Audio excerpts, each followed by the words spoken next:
Hoy babae. Yes? Wag mo aartihan na. Wag mo akong aartihan. Kilala kita. Tsaka pwede ba? Wala kang karapatan na hindi payagan si Peter na dalawan yung kanyang tunay na anak. Ha? Alahanin mo. May alam ako tungkol sa'yo. Anong nalalaman? Anong alam nyo? Gusto mong malaman? Kung anong gusto kong sabihin? At ang nalalaman ko? Yung anak na meron ka, hindi anak yan ni Peter. Ninakaw nyo lang yan sa isang pribadong hospital. Kapal lang mukha mo. Ano ka ba, Blandina? Ano bang problema mo sa nanay ko? Di mo lang iniimik ang kanina. Pinapapasok ka pa, ayaw mo pang pumasok. Wala. Masama lang yung loob ko sa nanay mo. Kung anong pinagsasabi sa akin habang nandun ka sa CR. Kung nung tagay si mama, wag mo nang patulan pa. Ikaw naman, dinidibdib mo pa sabi ni mami. Basta, hindi ka dadalaw doon kay Nena, kahit sa anak mo. May anak ka sa akin. Yun ang unahin mo. Pupunta tayo ng US. Doon tayo mag-celebrate ng Christmas. Ano ka ba? Anak ko rin si Ninita. Karapatan din ni Ninita na makita ako. Karapatan ko din na makita ang anak ko si Ninita. Basta ayoko pupunta ka doon. Hindi ka pupunta doon. Umayos ka nga. Blandina. Hindi na tama yung ginagawa mo. Basta pupunta ako. Walang pupunta! Hindi ka pupunta doon! Ayaw ka! Akin ka lang, Peter! Akin ka lang! Basta pupunta tayo bukas na bukas. Pupunta tayo ng US!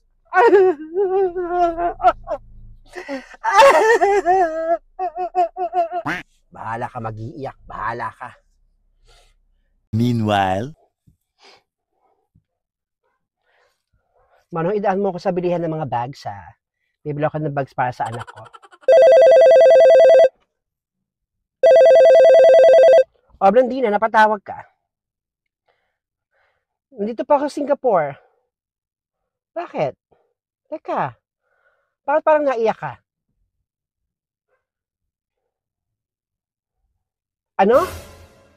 Ininsulto ka ng nanay ni Peter? Anong sabi sa'yo?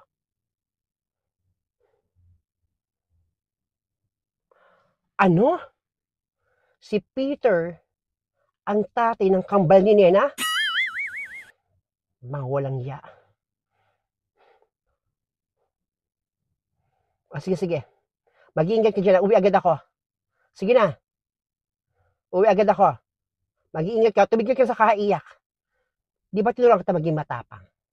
Naharapin ang mga problema? Maging matapang ka sa ganitong sitwasyon. Sige na. Naisas ako sa'yo. Wisit na Adelpha yun. Inaapi yung anak kong si Blandina. Francia?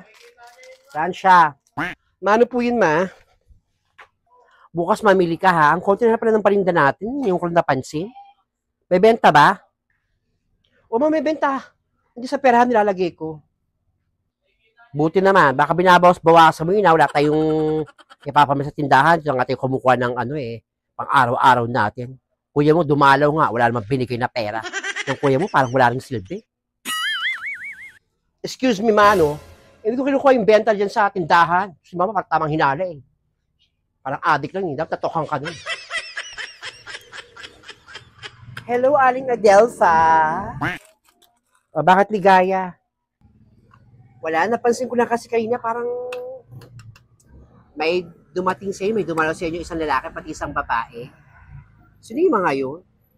Naku, smosa talaga. Anak kong lalaki yon, si Peter. At yung kasama niya may buhok ng balahibo ng mais. Mistress niya yon, kabit niya yon. Kaya pala. Kaya pala kamukha niyo yung lalaki. Mukhang Angry Bird. Talaga ba? Mukhang Angry Bird. Ba't ka tignan mo yung sarili mo? No? Doon ka nga ligaya kung di ka bibili, huwag kang nangbubiset. Doon naman sa Adelpha, binibiro lang. Angry Bird, kamukha nyo. Mukha kayong Angry Birds. Check! Gustong babaeng to. Francia! Francia, hugasan mo yung plato dyan, ha? Nakita ko merong malaking dagang dumapo doon sa platuhan natin. Maglinis ka kasi. Makababoy mo rin. Makatulong sa akin. Lahat akin ng inaasa mo. Opo, mamay maghugas ako. Maghugas.